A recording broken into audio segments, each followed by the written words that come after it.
Olá, meus amigos. Deus abençoe a todos vocês. Que o Espírito Santo venha abrir o entendimento para que você compreenda a sua palavra e venha, obviamente, colocá-la em prática para ser abençoado. Olha só, nós temos uma palavra bíblica. O Senhor Jesus, quando foi abordado por um pai que estava aflito pelo seu filho, que era endemoniado e era mudo, então o pai disse: Senhor, ajuda-nos, tem compaixão de nós. E Jesus lhe disse: se tu podes crer, tudo é possível ao que crê. A gente sabe disso, todo mundo sabe disso, né? Tudo é possível ao que crê. A gente sabe que todas as coisas são possíveis para Deus. Não há nada impossível para Ele. Mas nós sabemos também, segundo o Senhor Jesus, que aquele que crê, também para o que crê, é possível. E nós temos visto que há muitas distorções, muitas confusões com respeito a esse crer, a esse verbo crer, que Jesus fala: se tu podes crer, tudo é possível ao que crê. Nós temos lá em Atos dos Apóstolos, quando o apóstolo disse para os carcereiros que tinham no prendido, ele disse, os carcereiros se converteu e disse: vai,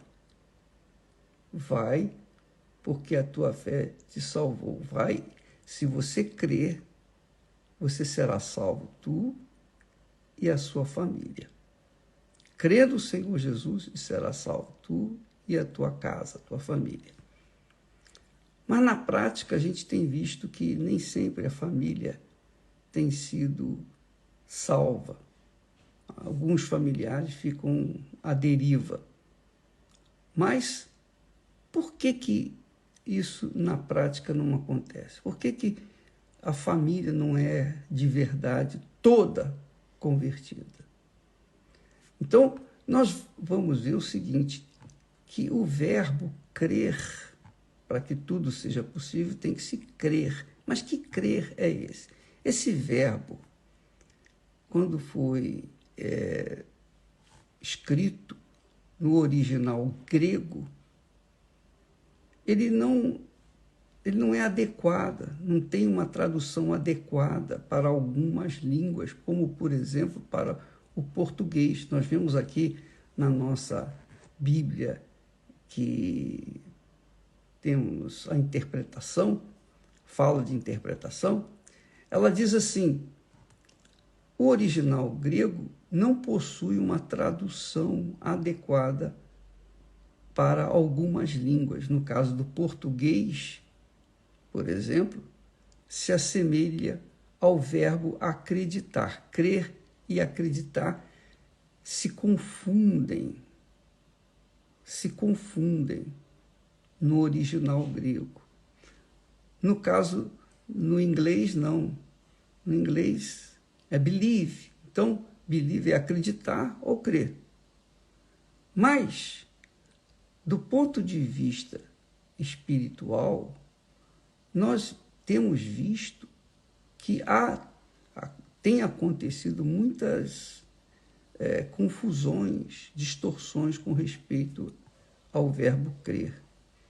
Porque, às vezes, a pessoa diz: eu creio, mas não recebeu o Espírito Santo, por exemplo. Não é? Eu creio, eu criei. Por que eu não recebi o Espírito Santo? Por exemplo. Eu criei, mas por que eu não fui curado? Porque o crer não é acreditar. Às vezes a pessoa acredita pensando que crê. E isso não funciona. Porque eu costumo ensinar o seguinte: acreditar significa você ficar enamorado de uma pessoa, afeiçoado a uma pessoa. Mas crer, quando você crê numa pessoa, a pessoa se lança, ela se entrega àquela pessoa que ela ama, que ela crê que ela ama. Então, ela casa, ela assume a outra pessoa. Um assume o outro. E os dois vivem felizes para sempre. Ora, pensa bem no que diz respeito à fé. Você diz que crê no Senhor Jesus, mas a sua vida é uma lástima, é um fracasso, é uma vergonha. E você leva essa crença, você tem levado essa crença ao longo de toda a sua vida, mas a sua vida continua uma lástima. Você sabe disso. Então, você pergunta, mas, poxa, como é que pode? Eu creio na Bíblia, eu sou crente há muitos anos. É verdade. Mas o crer no sentido espiritual, no sentido original, significa se lançar, se entregar, mergulhar 100%, espírito, alma e corpo. Então, a pessoa não fazendo isso, entregando-se à palavra de Deus em espírito, corpo e alma, ou melhor, espírito, alma e corpo, espírito primeiro, alma segundo, corpo terceiro.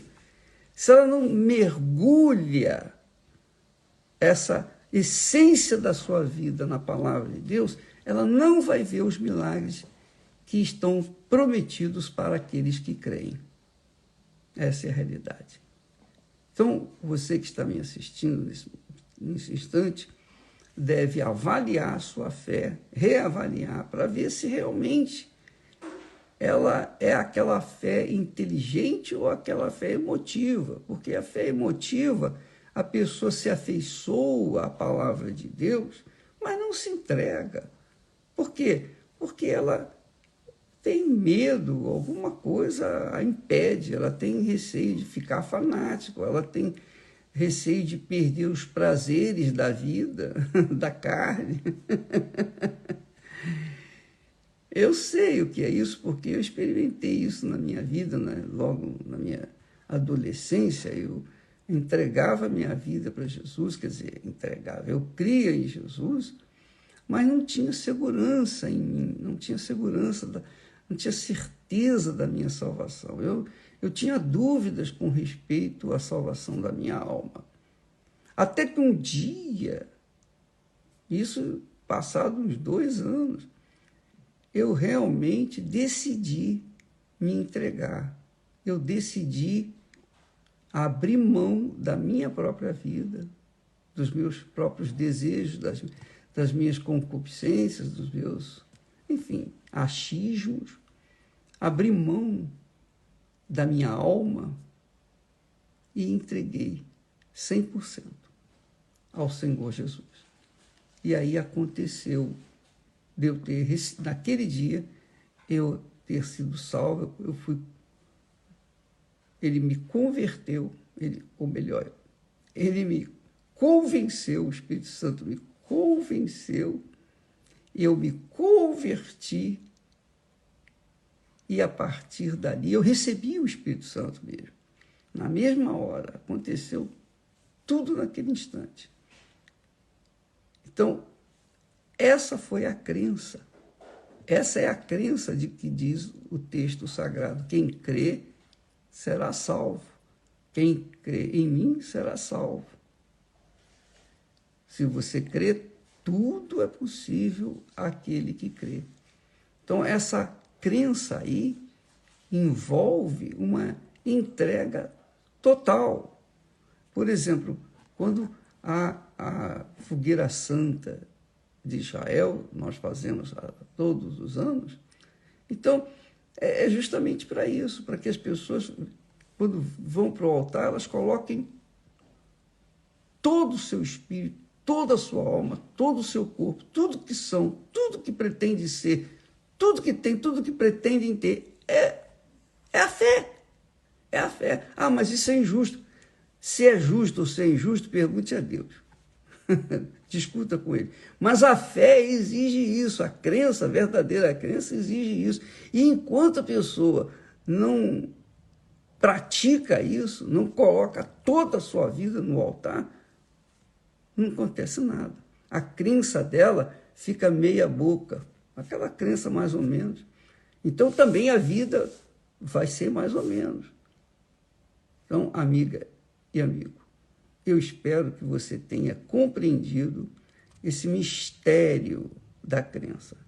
A crença verdadeira é uma entrega total, é um casamento, é um matrimônio, é uma aliança.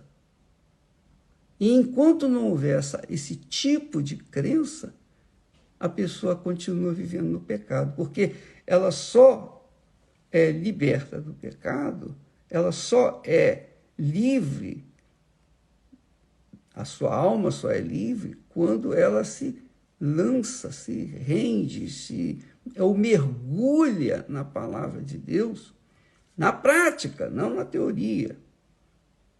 Aí sim, há uma conversão de fato, de verdade. Aí há uma transformação de verdade. Quando a pessoa crê no Senhor Jesus, ela obrigatoriamente ela tem que ter uma vida nova.